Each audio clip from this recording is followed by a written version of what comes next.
Diz assim a Bíblia: quando Abrão tinha 99 anos, o Senhor Deus apareceu a ele e disse: eu sou o Deus Todo-Poderoso. Viva uma vida de comunhão comigo e seja obediente a mim em tudo. E eu farei a minha aliança com você e lhe darei muitos descendentes. E então Abraão se ajoelhou, encostou o rosto no chão, e Deus lhe disse: eu faço com você esta aliança. Prometo que você será o pai de muitas nações, e daqui em diante o seu nome será Abraão e não Abrão, pois eu vou fazer com que você seja pai de muitas nações, e farei com que os seus descendentes sejam muito numerosos, e alguns deles serão reis. A aliança que eu estou fazendo para sempre com você e com os seus descendentes é a seguinte: eu serei para sempre o Deus de você e o Deus dos seus descendentes. Darei a você e a eles a terra onde você está morando como estrangeiro. Toda a terra de Canaã será para sempre dos seus descendentes, e eu serei o Deus deles. E Deus continuou: você, Abraão, será fiel à minha aliança, você e os seus descendentes para sempre. E pela aliança que eu estou fazendo com você e com os seus descendentes, todos os homens entre vocês deverão ser circuncidados. A circuncisão servirá como sinal da aliança que há entre mim e vocês. De hoje em diante, vocês circuncidarão todos os meninos 8 dias depois de nascidos, e também os escravos que nascerem nas casas de vocês, e os que forem comprados de estrangeiros. Tanto uns como outros deverão ser circuncidados sem falta, e esse será um sinal que vai ficar no seu corpo, para mostrar que a minha aliança com vocês é para sempre. Quem não for circuncidado não poderá morar no meio de vocês, pois não respeitou a minha aliança. E depois Deus disse a Abraão: de hoje em diante não chame mais sua mulher de Sarai, mas de Sara. E eu a abençoarei, e darei a você um filho que nascerá dela. Sim, eu a abençoarei, e ela será mãe de nações, e haverá reis entre os seus descendentes. Abraão se ajoelhou, encostou o rosto no chão e começou a rir, ao pensar assim: por acaso um homem de 100 anos pode ser pai? E será que Sara, com os seus 90 anos, poderá ter um filho? E então Abraão disse a Deus o seguinte: quem dera que Ismael vivesse abençoado por ti.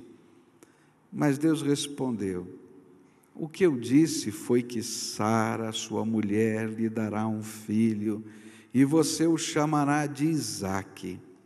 E eu manterei a minha aliança com ele e com os seus descendentes para sempre.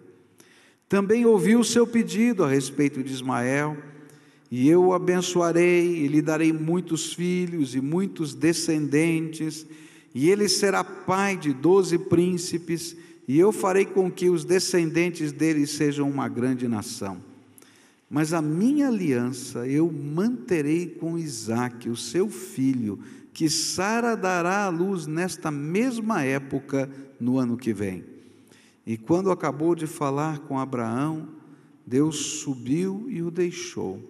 E naquele mesmo dia Abraão fez como Deus havia mandado.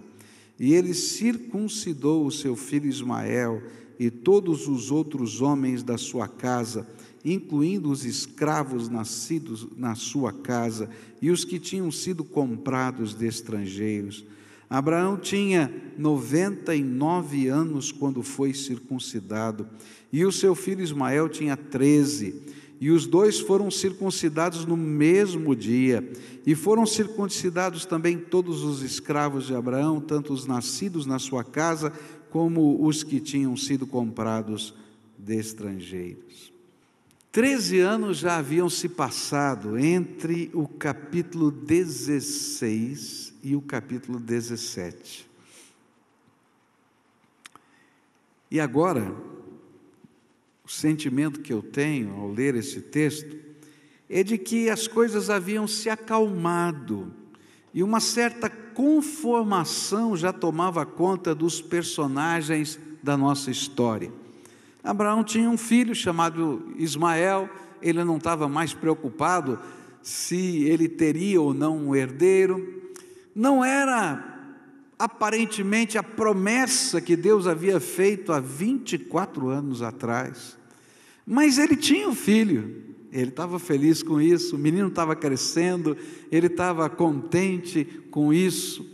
Eu acho que a relação entre Agar e Sara estava um pouco mais estável, porque não tem nenhuma crítica, nenhuma situação até esse instante ali, eles estavam mais ou menos conformados no meio daquela situação.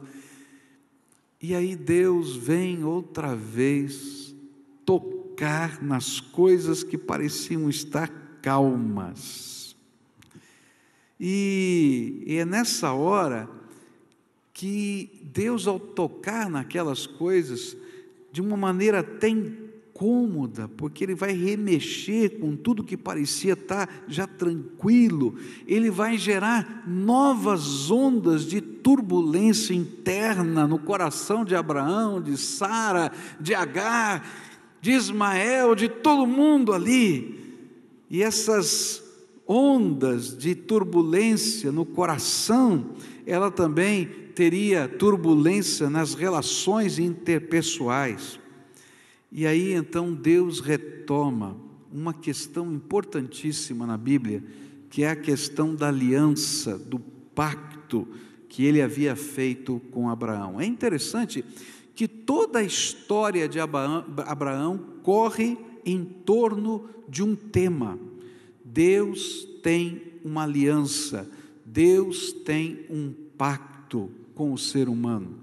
Capítulo 12, ele vai convidar ele deixar a terra dele, a parentela, porque ele ia dar um filho, ia dar uma herança a ele, aquela terra onde ele iria, e ele faz um pacto: em ti serão benditas todas as famílias da terra. E dali em diante, esse pacto volta de novo, volta outra vez. Se a gente olhar o capítulo 18, esse assunto vai voltar outra vez, porque Deus está dizendo: olha, eu quero que você entenda que eu não estou apenas conversando com você, eu não apenas tenho amor por você, eu não apenas tenho um propósito para você, mas eu tenho um pacto, uma aliança, um contrato. Eu vou cumprir a minha promessa nos seus detalhes, e eu tenho expectativas do seu relacionamento comigo. E esse é o tema da aliança. Como é que a gente anda com Deus? Deus nos faz promessas, mas Ele espera de nós algumas atitudes da nossa vida. E é nesse capítulo, não é, que a gente vai aprender que o pacto tem duas partes. E eu vou chamar esse texto, né, de pacto ou aliança detalhada. Você já assinou um contrato? Quem aqui já assinou um contrato? Levanta a mão, ótimo. Já assinou uma escritura? Quem já assinou uma escritura? Tá? O que acontece quando a gente faz um contrato e uma escritura? Tem alguns elementos nesse contrato e nessa escritura que são universais, tá certo? Então quais são eles? Primeiro, a qualificação de quem vai estar fazendo o documento. Então ele vai dizer: eu, tabelião, fulano de tal, etc, etc, se for uma escritura, não é? Na rua tal, número tal, foi que assinei aqui, que vai dizer, dou fé que isso aconteceu. Mas quem são as partes? Aqui tem o João da Silva, brasileiro, casado, CPF, RG, não é assim mesmo? Tá? Esse aqui está o Antônio, não sei do que, e ele tem aqui brasileiro, cara, residente e tal. Qualifica tudo isso. Muito bem, depois que você qualifica, você vai colocar os termos desse acordo, não é isso? Olha, através desse documento, ele se compromete a fazer isso, aquilo outro, o outro, por contrapartida, vai pagar aquilo outro, e assim vai. Quando a gente lê esse capítulo, a gente vai ver como se Deus estivesse passando agora a Escritura, e Ele estivesse colocando, esses são os termos da minha aliança, esse aqui é a descrição da minha aliança. E eu quero olhar para esse capítulo com os irmãos, e vou só introduzi-lo hoje, e eu quero olhar para a qualificação que está nesse contrato. Esse vai ser o assunto de hoje de manhã. É interessante que o primeiro aspecto desse contrato vai vir nos versículos 1 e 2, e é o tema dessa manhã. Quando Abraão tinha 99 anos, o Senhor, Deus, e aqui na língua hebraica, é muito forte o que vai acontecer aqui. Aqui vão aparecer vários nomes de Deus num parágrafo. Ele vai dizer Jeová, ou Yahvé, o Senhor, que está traduzido na nossa Bíblia. Elohim, Deus. Jeová, Deus. Apareceu a ele e disse: eu sou El Shaddai. 3 coisas fortes que estão aqui sobre quem é Deus. E ele vai dizer: olha, quem está assinando esse contrato, que assinou com você lá 24 anos atrás, e que renovou o pacto com você através de cerimônias fortíssimas, como aquele do capítulo 15, não é? Lembra que ele faz aquele pacto de corte, aquela cerimônia estranha com aqueles animais e etc., que continuou renovando essa aliança com você. Quem é esse que está falando com você? E ele diz: eu sou o Senhor Deus Todo-Poderoso. É interessante notar que os nomes dados a Deus até aqui no livro de Gênesis eram expressões do que as pessoas tinham aprendido a respeito de Deus. Então, por exemplo, Agar teve um encontro com o anjo do Senhor e ela disse: olha, esse aí é o Deus que vive e vê e que me ouviu. E quando ela deu o nome para Deus, ela estava dizendo: eu aprendi isso de Deus. E os nomes de Deus que iam aparecendo até agora, eles eram expressões do homem. O homem estava dizendo para Deus: o que eu entendi do Senhor foi isso, o que eu percebi da sua pessoa foi isso. Mas aqui não. Aqui Deus se apresenta. Ele diz: eu sou Jeová Deus Todo-Poderoso. E essa expressão Todo-Poderoso vai ser a chave para a gente entender tudo o que vai acontecer daqui para frente nessa narrativa. Deus se apresenta: eu sou o Deus que tudo pode, absolutamente tudo eu posso. E na verdade, quando a gente olha para isso, Deus estava olhando para o coração de Abraão acomodado, e naquele momento de acomodação existia no coração de Abraão um sentimento: bom, deixa eu ficar contente com o que eu já tenho, porque eu já tenho quase 100 anos, eu tenho 99 anos. E eu não tenho mais vigor físico para gerar um filho. E se a minha esposa, convivendo comigo tantos anos, não conseguiu gerar um filho até agora, não vai ser agora, quando ela tem 90 anos, que ela vai ser mãe. Muito provavelmente as regras de Sara haviam cessado faz tempo. Está entendendo? Ela não menstruava mais. E ele dizia: como é que ela vai engravidar? Isso não vai dar certo. É tão forte isso que o livro de Hebreus, capítulo 11, versículos 11 e 12, diz isso claramente. Diz assim a Bíblia: foi pela fé que Abraão se tornou pai, embora fosse velho demais, e a própria Sara não pudesse ter filhos. Ele creu que Deus ia cumprir a sua promessa, e assim de um homem que estava praticamente morto, nasceram tantos descendentes como as estrelas do céu, tão numerosos como os grãos de areia da praia do mar. O que a Bíblia está dizendo é que naquela hora em que ele tem um encontro com Deus de novo, Deus se revela a ele. Eu não sei se foi uma voz, se foi uma visão, mas ele sabe que não é um anjo. Ele sabe que Deus se manifestou para ele. Naquela hora, ele vai cair com o rosto no chão, porque ele sabe que Deus está ali, mas ele não consegue conter os sentimentos dele, e ele começa a dar risada. Eu acho que ele baixou a cabeça, essa é a minha opinião, não está na Bíblia, né? Porque a Bíblia fala que ele se prostrou, colocou a boca no pó, ele baixou a cabeça e escondidinho ele pensou assim: esse negócio é maluco demais, não dá certo, não dá certo, eu não tenho mais essa habilidade, e minha mulher não tem também.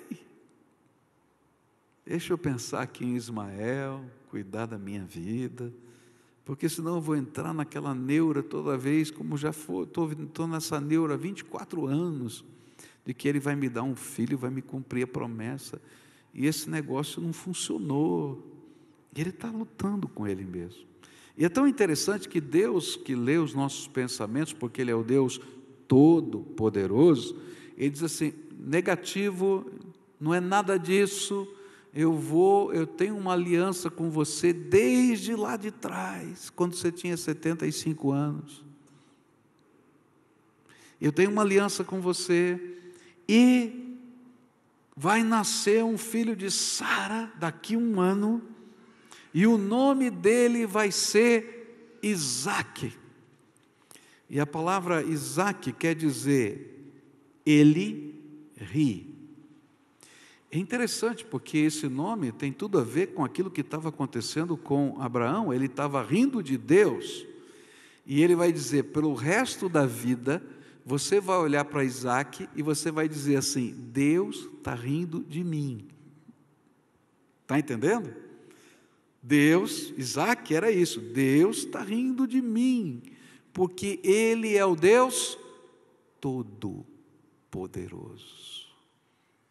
Todo-Poderoso, Todo-Poderoso, e esse é o sentido. Quem faz uma aliança conosco, quem se revela ao nosso coração, quem toca a nossa alma, é o Deus Todo-Poderoso. Quem estava falando com Abraão não era apenas o Deus que pode falar conosco, como já acontecia várias vezes com Abraão e acontece conosco. Não, Ele é o Deus Todo-Poderoso. Ele não é tampouco o Deus dos altares que Ele tinha erigido ao longo da sua vida, e essa foi uma das marcas do relacionamento de Abraão com Deus. Ele construía altares, e Deus está dizendo: filho, eu não sou apenas o Deus dos altares que você construiu ao longo da tua vida, eu sou o Deus o quê? Todo-Poderoso, eu posso todas as coisas. Eu não sou apenas o Deus que intervém e livra quando a sua família está em risco, como aconteceu quando você estava lá no Egito contra a minha vontade e falou uma mentira, e apesar disso eu fui lá com a minha misericórdia e socorri você, porque eu sou o Deus Todo-Poderoso, muito maior do que você pode imaginar. Eu não sou apenas o Deus que é o seu escudo em meio à ameaça de uma guerra, eu sou o Deus Todo-Poderoso. Eu não sou apenas o Deus que te abençoa materialmente, mas eu sou o Deus Todo-Poderoso. E esse Deus Todo-Poderoso é aquele que não tem limite, aquele para quem não há coisa difícil demais. E é isso que a Bíblia vai nos recordar em vários momentos. Ele vai falar isso aqui para Abraão, mas ele falou isso também para Maria, mãe de Jesus, quando o anjo da anunciação foi para ela, lembra disso? E disse: olha, você vai conceber um filho, ele vai ser o filho do Deus Altíssimo. E ela disse assim: eu sou virgem, eu nunca dormi com homem nenhum, como é que isso pode acontecer? É impossível. Vocês lembram disso? E aí o anjo do Senhor vai dizer em Lucas 1,37, porque para Deus nada é impossível, até uma mulher ficar grávida sem que um homem durma com ela. E por isso Jesus é chamado Filho do Deus vivo, não é porque Deus dormiu com Maria, como alguns criticando o cristianismo dizem isso, mas porque Deus fez gerar e nascer, encarnou-se através daquele ventre, poderosamente, de uma maneira que a gente não consegue nem entender e conceber, porque Ele é o Deus Todo-Poderoso.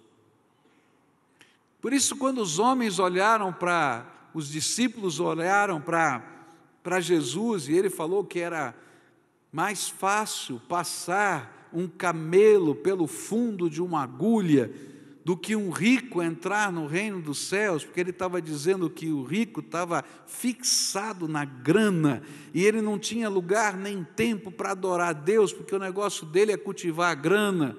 E ele estava dizendo, enquanto ele não depor o seu Deus chamado Mamon, para adorar a Deus Todo-Poderoso, ele não vai entrar no reino dos céus, porque ele está servindo outro Deus.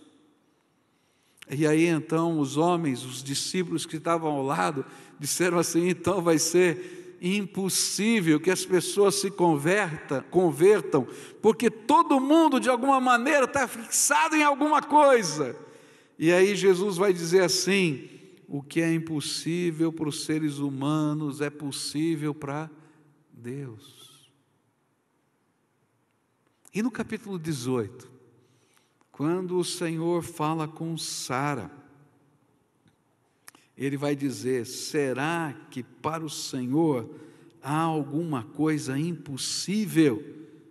Pois, como eu disse, no ano que vem virei visitá-lo outra vez, falando outra vez a Abraão e Sara, e nessa época Sara terá um filho. Qual é a grande lição que é a chave para a gente entender todo esse capítulo daqui para frente? É quem é o Deus que quer fazer uma aliança conosco. Gente, que privilégio Deus nos dá. Sabe quem quer abençoar a tua vida? Sabe quem quer tocar o teu coração? Sabe quem quer intervir na tua vida? Sabe quem quer escrever os planos para o teu futuro? Sabe quem quer te colocar um dia na eternidade com Ele? Sabe quem quer segurar na tua mão e caminhar dia a dia? Por isso a outra parte do pacto é essa: você vai caminhar comigo todo dia. Ele vai dizer isso para Abraão: você vai caminhar comigo todo dia. Se você quer ter um pacto comigo, você tem que aprender a caminhar comigo todo dia. É o Deus Todo-Poderoso. Abraão, quando a gente vai lendo essa história, a gente vai vendo que ele é medroso, ele mente para se esconde atrás de uma mulher, diz para a mulher: não conta não que você é minha esposa, você é só minha irmã, porque você é muito bonita e vão me matar para você ser levada para o harém do faraó. E não deu outra. Eu não entendo isso, a mulher já tinha 75 anos, vai ser bonita assim em outro lugar. É verdade ou não é? Não é?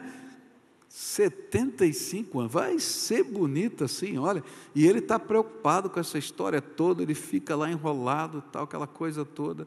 E Deus diz: você não sabe quem é o teu Deus. Eu sou o Deus Todo-Poderoso. Ele está lá no meio do deserto pensando, os homens lá estão nos muros cercados, Eu estou aqui nas tendas, se houver uma represária dos inimigos desses 4 reis, eu estou perdido, porque não tem muro nenhum.